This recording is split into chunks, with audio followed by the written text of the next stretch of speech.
Bismillahirrahmanirrahim. Rabbimize hamd ve şükürler olsun. Yarın yüz binlerin katılımıyla onu oku, onu yaşa temasıyla bir siyer sınavını daha gerçekleştireceğiz. Siyer sınavına katılım sağlayan, katılacak tüm kardeşlerimize şimdiden başarılar diliyoruz. Sınavımız ülkemizin 74 ilinde ve 283 ilçesinde inşallah gerçekleşecektir. Sınav ile ilgili, sınav yeriyle ilgili kendilerine mesaj gelen kardeşlerimiz, mesaj geldikleri sınav yerlerine gidip sınavlarına girebilirler.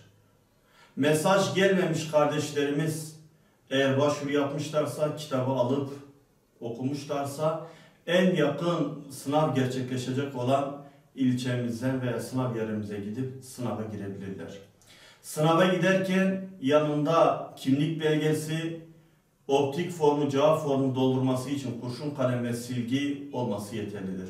Sınav 11'de başlayacağı göz önünde bulundurularak en geç 10.30'da sınavın yapılacağı merkeze hazır olması gerekiyor.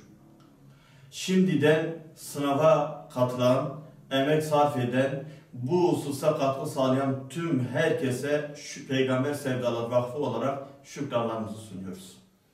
Şu anda sınavımızın yapılması ile ilgili olarak herhangi bir engel yoktur. Bu hususla ilgili kardeşlerimiz gün boyunca 2-3 gündür yoğun bir mesai harcadılar. Elhamdülillah sınavın 74 ilde planlandığı şekilde inşallah yarın yapacağız. Bu sınavın 2000 ödülü var. 5 yetişkinler kategorisine sınava girenlerin 5 ömrü ödülü. Geri kalan ödüllerimizin ağırlığı özellikle 1., 2. ve 3. kategoriye dengeli bir şekilde dağıtılmış.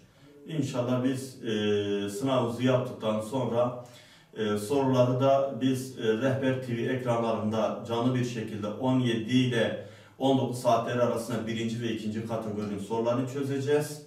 Soruların çözümü biter bitmez soruları doğru haber soru ve cevapları 1. ve 2. kategorinin cevaplarını doğru haber sitesine ve mobil uygulamasından hemen indirip kontrol edilebilir.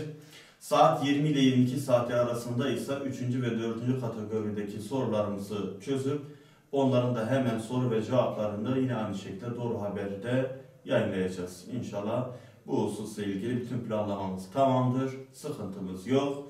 Tüm kardeşlerimiz sınava girecekler.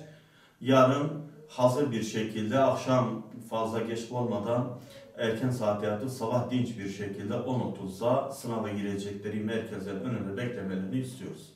Şimdiden katılan herkese başarılar diliyoruz.